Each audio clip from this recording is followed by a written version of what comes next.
వచ్చాను, వీరికి కిష్కింద కాడ గురించి చెప్పలేదని ఈ ప్రశ్న వేయించాడు భగవంతుడు అనుకునేసి కృతజ్ఞుడు గురించి. అప్పుడు తారాదేవితో లక్ష్మణుడు వాడు చెప్పిన శ్లోకం చెప్పి రామాయణం సంబంధించి ఇంకొక శ్లోకం కూడా చెప్పి ఆ కోరిక కూడా తాతగారు తీసుకున్నాడు. మనవాడి నిద్ర పట్టలేదు, రామాయణం మీద అనురక్తి కలిగి ఈ జీవితం ఎప్పుడంతమైపోతుందో అన్న సంగతి మనం గుర్తించకుండా అశాశ్వతమైనటువంటి డబ్బులు వివరపడుతున్నాం.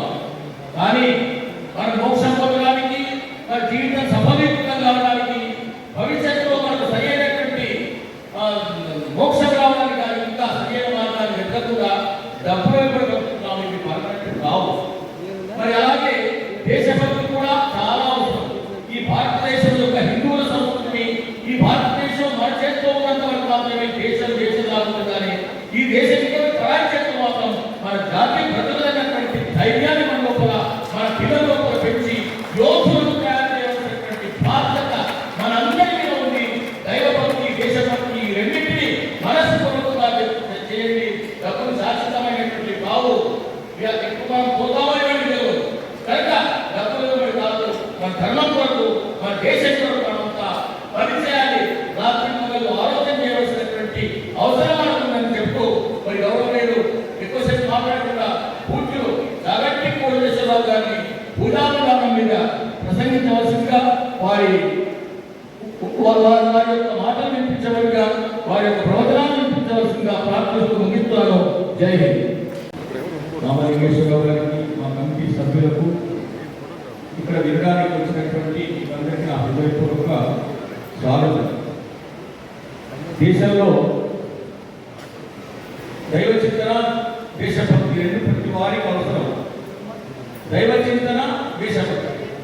ఈరోజు దైవ చింతన దిక్కు పూజల ద్వారా పెరుగుతున్నారు, కానీ సత్సంగాల ద్వారా మనిషి లోపల మార్పు ఆచరించాలన్నటువంటి ఆలోచన రావడం చాలా కష్టంగా ఉంది.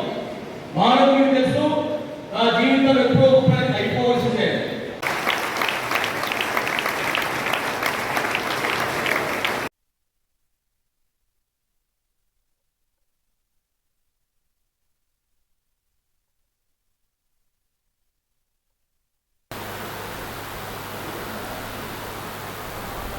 ఈ ఎదురుగుండా కూర్చున్న వాళ్ళు దయచేసి మాట్లాడడం, లేవడం, నిలబడడం అవి చేయకుండా ఫోటో కావాలంటే తీసేసుకుని కూర్చోండి.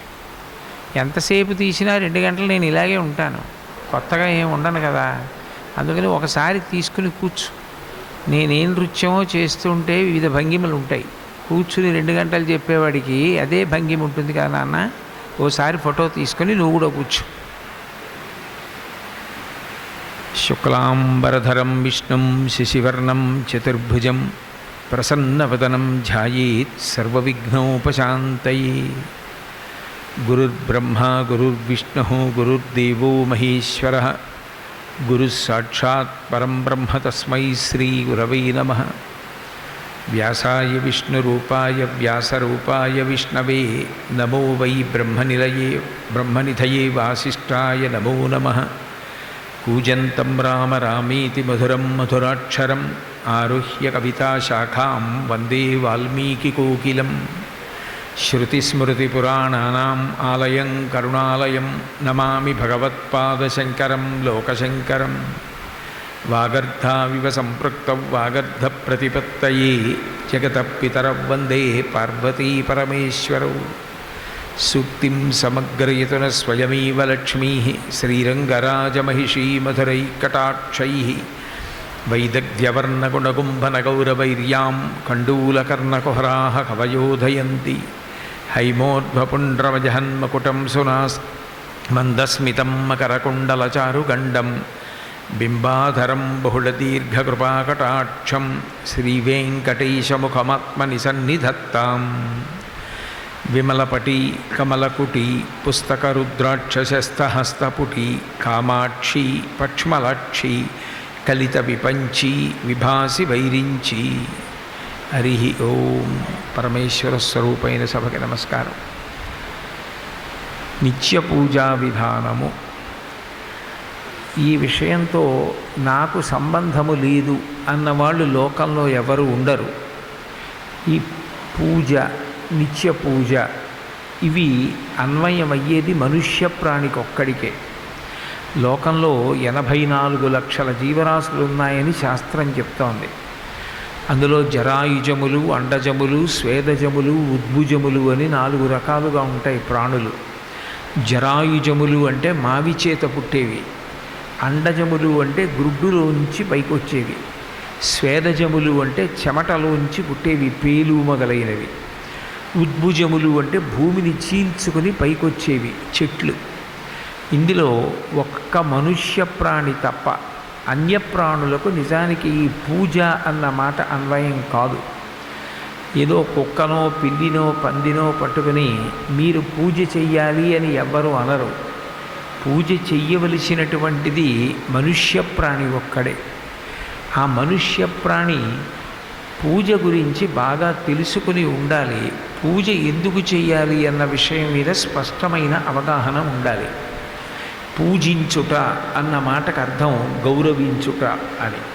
నేను ఆయన కనపడగానే ఎంతో పూజ్య భావన ప్రదర్శించాను అన్నారనుకోండి, ఆయన అంత పూజ్య భావన చూపించారు, ఫలానా వారు ఇంకొకరిని పూజించారు అన్న మాటకు అర్థం కేవలము కాళ్ళు కడగడమో, చేతులు కడగడమో, త్రాగటానికి ఏదైనా ఇవ్వడమో, లేకపోతే కాళ్ళొత్తడమో, మెడలో పూలదండ వెయ్యడమో, వస్త్రాలు ఇవ్వడమో, దీపం వెలిగించడమో అది కాదు.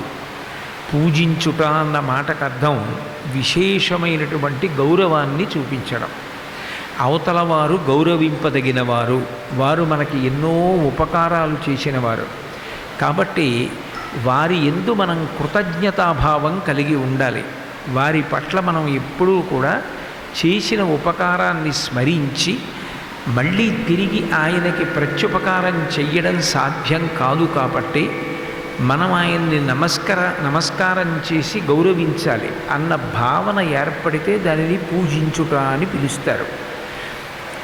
ఈ పూజించుట అనే దానిలో యథార్థానికి అత్యంత ప్రధానమైనది మనస్సు.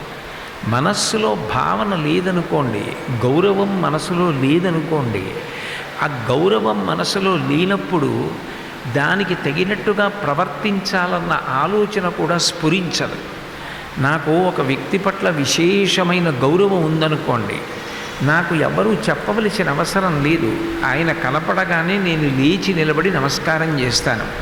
ఏమంటే ఆయన చాలా గౌరవనీయులని మీరు చెప్పారు కదా, మీరు లేచి నిలబడి నమస్కారం చేయవలసిన అవసరం ఏముంది? ఆయన పట్ల మీకు గౌరవం ఉందని సరిపోదా అని అడిగితే, గౌరవం ఉన్నంత మాత్రాన సరిపోదు. గౌరవం ఉన్నది నిజమైతే, అది నిజంగా మనసులో ఊంచుకుని ఉన్నదైతే మీరు అవతల వారిని పూజించకుండా, వారి పట్ల గౌరవాన్ని ఆవిష్కరించకుండా మీరు ఉండలేరు. పూజించుట అన్న మాటలో అత్యంత ప్రధానమేది అంటే మనస్సు. అసలు మనం భగవంతుణ్ణి దేనికి పూజ చేయాలి? తల్లిని పూజించామంటే తల్లి మన కళ్ళ ముందు కనపడుతోంది, మనకి జన్మనిచ్చింది, 9 నెలలు గర్భంలో మనని ధరించింది, అత్యంత కష్టమైన ప్రసవ వేదన పొందింది.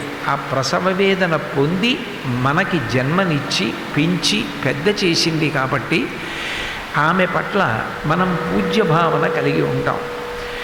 తండ్రి గారి పట్ల గౌరవాన్ని పొంది ఉన్నాం, పూజ్య భావన పొంది ఉన్నామంటే ఆయన ఎంతో కష్టపడి సంపాదించి తీసుకొచ్చి తాను అనుభవించకుండా మనని పెంచి పెద్ద చేయడానికి దాన్ని ఖర్చు పెట్టి త్యాగం చేసి మనం వృద్ధిలోకి వస్తే ఆయన ఆనందించారు. కాబట్టి తండ్రి జన్మనిచ్చినవాడు సాక్షాత్తు శివస్వరూపుడు కాబట్టి ఆయన్ని గౌరవించాం. గురువుని గౌరవించామంటే ఆయన తల్లి కన్నా తండ్రి కన్నా అధికమైనటువంటి ప్రయోజనాన్ని మనకి కల్పించారు.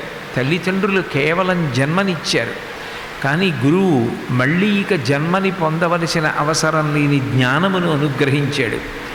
అటువంటి గురువుని పూజించారు అంటే దాని వెనక తాత్పర్యం ఉంది. మరి భగవంతుణ్ణి మీరు పూజించండి అని చెప్తే అసలు భగవంతుణ్ణి చూసింది ఎప్పుడు? భగవంతుడు ఏ ఉపకారం మనకి చేశాడని మనం ఆయన్ని పూజించాలి? ఆయనని ఎప్పుడైనా మనం చూడడమో, అమ్మలాగా నాన్నగారిలాగా ఆయన కూడా కనపడడమో, ఆయన ఇదిగో నీకు ఈ ఉపకారం నేను చేస్తున్నానని చెప్పడమో చేస్తే ఆయనతో మనకు ఒక ప్రత్యక్షమైన అనుబంధం ఉంటే ఆయన పట్ల గౌరవం ఉంటుంది, ఆయన పట్ల పూజ్య భావన ఉంటుంది, దాని చేత పూజిస్తాం. అసలు భగవంతుణ్ణి మనం మన మాంసచక్షువుతో చూసింది ఎప్పుడు అంటే అన్ని వేళలా అన్నీ మన కంటితో చూడవలసిన అవసరం ఉండదు. భూమి తిరుగుతోంది భూమి అన్నది పరమసత్యం, శాస్త్రం చెప్తోంది. భూమి తిరగడాన్ని మనం చూసామా? మనం చూడటం లేదు. ఋతువులు ఏర్పడుతున్నాయి, ఋతువు ఏర్పడుతుండడాన్ని మనం చూస్తున్నామా? ఋతువు ఏర్పడుతోంది అని ప్రకృతిలో వచ్చిన మార్పు చేత తెలుసుకుంటున్నాం. వర్షములు ఆగిపోయి చలికాలం ప్రారంభమైతే శరదృతువు వచ్చింది అని తెలుసుకుంటున్నాం. అంతే తప్ప ఋతువు అన్నది మీకు కంటికి కనపడి నేను వచ్చాను, ఫలానా ఋతువు నేను వెళ్ళిపోతున్నాను అని మనకి ఎప్పుడూ చెప్పలేదు. అట్లాగే భగవంతుడు కూడా ఎదురుగుండా కనపడవలసిన అవసరం లేదు. భగవంతుడు ఉన్నాడు అన్న విషయాన్ని 2 కారణముల చేత నిర్ధారించుకుంటారు. ఒకటి, పరమ భాగవతోత్తములైన వారు ఉన్నారు. పరిత్రాణాంచ సాధూనాం వినాశాయ చ దుష్కృతాం ధర్మ సంస్థాపనార్థాయ సంభవామి యుగే యుగే అంటాడు భగవద్గీతలో. పరిత్రాణాయ సాధూనాం, భగవంతుణ్ణి మేము ఏదో ఒక రూపంతో చూడకుండా ఉండలేం. ఆయన అంతటా వ్యాపించి ఉన్నాడు. ఆయన లేని చోటు లేదు, ఆయన లేని ప్రదేశం లేదు, ఆయన లేని వస్తువు లేదు అంటే మాకు తృప్తి కలగదు. నేను మిమ్మల్ని, మీరు నన్ను చూస్తున్నట్లే భగవంతుణ్ణి మేము ఒక రూపంతో చూడాలని అలమటించిన వారు ఉన్నారు. ఒక్కొక్కరు ఆయనని పురుష రూపంగా చూడాలనుకున్నారు, కొంతమంది ఆయన్ని స్త్రీ రూపంగా చూడాలనుకున్నారు, మరికొంతమంది ఆయన్ని వానర రూపంగా చూడాలనుకున్నారు. ఆయా మనస్సుని బట్టి, వాళ్ళ మనసులో ఎటువంటి కోరిక ఉంటుందో ఆ కోరికని బట్టి వాళ్ళు అట్లా భగవంతుణ్ణి చూడాలి అని అనుకున్నారు. వాళ్ళు ఎట్లా చూడాలని అనుకున్నారో భగవంతుడు కూడా అట్లాంటి రూపాన్ని తీసుకుని వాళ్ళకి కనపడ్డాడు. నిజంగా ఆయనకి ఏదో ఒక రూపమే ఉందనుకోండి, అన్ని రూపాలు ఆయన తీసుకోలేడు. నేనున్నాననుకోండి, నాకేదో ఒక్క రూపం ఉంటుంది. ఈ రూపం కాకుండా ఇంకొక రూపంలో నన్ను కనపడమని అడిగితే అట్లా కనపడడం నాకు సాధ్యం కాదు.